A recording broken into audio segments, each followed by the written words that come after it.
This is Anapsel, and we are going to talk now about an interview that Flávio Bolsonaro gave to Globo, right? Flávio Bolsonaro, as you know, is a senator for Rio de Janeiro and intends to run for re-election to the Senate as well, right? But Datafolha, in the last poll that Datafolha did, included his name as a possible candidate for president. He even had a good score, better than several other right-wing candidates, but he himself thinks that is not the case. He should run for the Senate, and he thinks that the other clans of the Bolsonaro family, right, the other members of the Bolsonaro family should also run for the Senate and the Chamber of Deputies. But then he said something that I found very interesting here.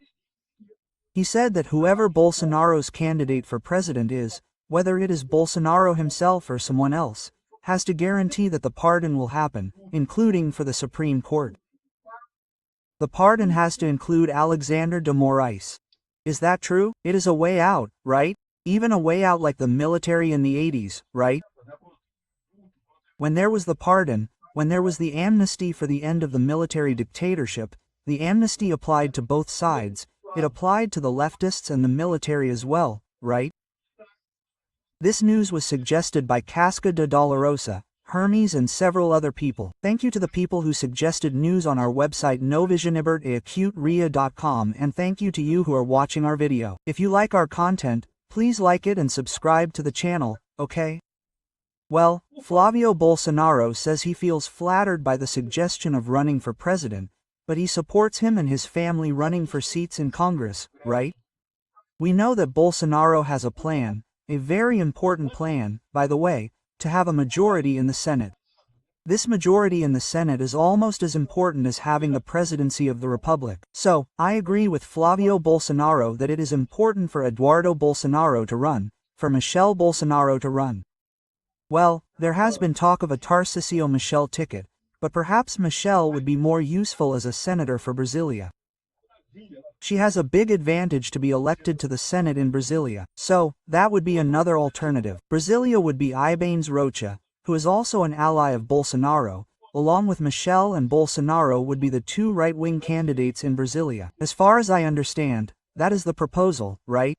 Anyway, he said here, look, Flávio Bolsonaro stated in the interview published by Folha de São Paulo this Saturday, that a candidate supported by his father, the former president, will need to secure a pardon for the patriarch after the 2026 elections. Bolsonaro is a defendant in that absurd investigation, right? Investigation of the, in quotation marks, coup there by Alexandre de Moraes. According to Flávio, if Jair is convicted and a hypothetical president allied with his father grants him a pardon, it will be necessary to ensure that the Supreme Court respects the other branches of government, at the risk of creating a scenario, according to the senator, that involves the use of force, right? So, since Flávio Bolsonaro is asking for a coup again here, look, he wasn't referring to the use of force in response to threats, but rather analyzing the scenario, right? Okay, let's use this again to say that he's doing something, right?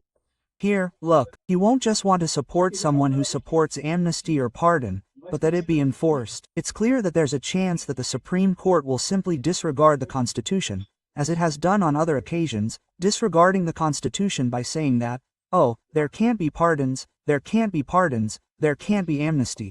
Although this is a prerogative, yes, of the President of the Republic, it is a constitutional prerogative. If Congress approves the amnesty, it has to be approved by the Supreme Court. It has to be approved by the Supreme Court, right? Flávio stated that any president aligned with his father would need to have some way to make the Supreme Court respect the other branches of government. I honestly don't see this as a problem. I've already explained to you that the next president will replace three Supreme Court justices by 2030. That's true.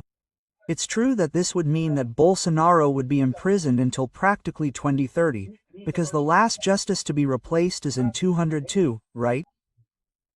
So, yeah, that would mean he would stay until the end, but in any case, it could be resolved in the next term. All it would take is for a candidate aligned with Bolsonaro to win to replace Supreme Court justices, 3 justices, and there would still be 3 justices plus the 2 that were already appointed by Bolsonaro, 5 to 6 in the Supreme Court, and the left would still have an advantage. All we need to do is impeach a single Supreme Court justice in the Senate and we'll have a majority, there will be 6-5 in our favor, right? Then he says here, it's a very bad hypothesis that we're talking about the possibility of using force. We're talking about the possibility of direct interference between the powers. I'm analyzing the scenario. Bolsonaro supports someone and this candidate gets elected, grants a pardon or makes a deal with Congress to approve an amnesty. In 3 months everything is done and then the Supreme Court comes along and says, in what unconstitutionality everyone goes back to jail? That's not right. In the interview, Flavio also argued that the January 8th amnesty is an honorable way out for everyone. The Supreme Court, Alexandre Moraes and Congress. In other words, he wants to put Alexandre de Moraes in this amnesty too, which I think makes sense, although I think Alexandre Moraes should pay for the crimes he's committing, right? Yes, what he's doing goes far beyond mere interference, a mere mistake, right? It's something that's really absurd, right? Well, Alexandre de Moraes will also have to be included in this amnesty, because in my opinion he committed several acts of abuse of authority throughout this process. Considered as a possible successor to his father in a presidential candidacy, Flavio said he felt flattered by the mention of his name, but stated that his decision to run for a new term in the Senate is immutable. He also argued that Eduardo Bolsonaro will also run for senators. It's very important to have a very strong Senate in this regard, right? So I found this proposal by Flavio Bolsonaro to actually extend the pardon and amnesty to Alexandre Moraes interesting, because without a doubt it's one of the concerns that the people at the Supreme Court have, okay? Alexandre Moraes is already desperate at this point, because he knows that there's no justification for the absurdities that he's been doing. And in the end, these complete absurdities will have to be answered in court at some point.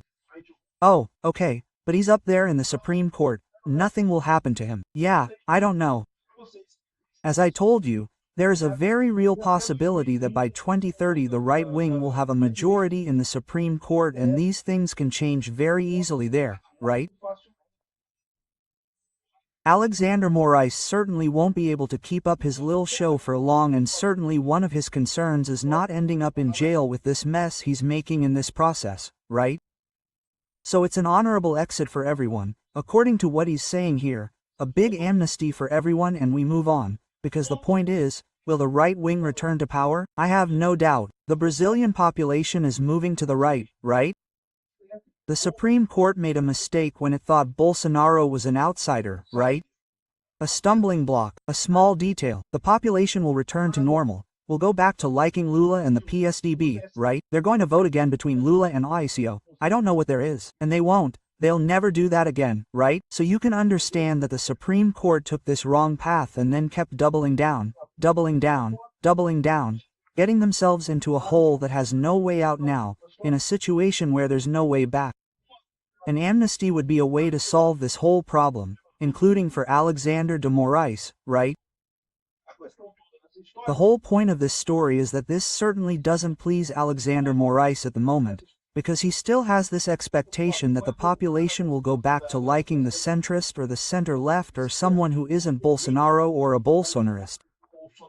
That's not going to happen, right? Anyway, let's see how this goes from here. Clearly the people at Folha de São Paulo tried to corner Flavio. They didn't get anywhere. Flavio will certainly win here in Rio de Janeiro for the Senate again. An amnesty for Alexandre Moraes. I don't like that idea. I think we can beat him, okay? But anyway, it might be an alternative in the end.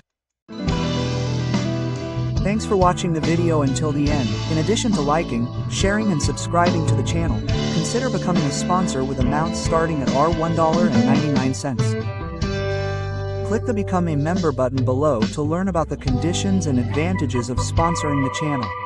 For more information about our project, visit our websites indicated on the screen. Yeah,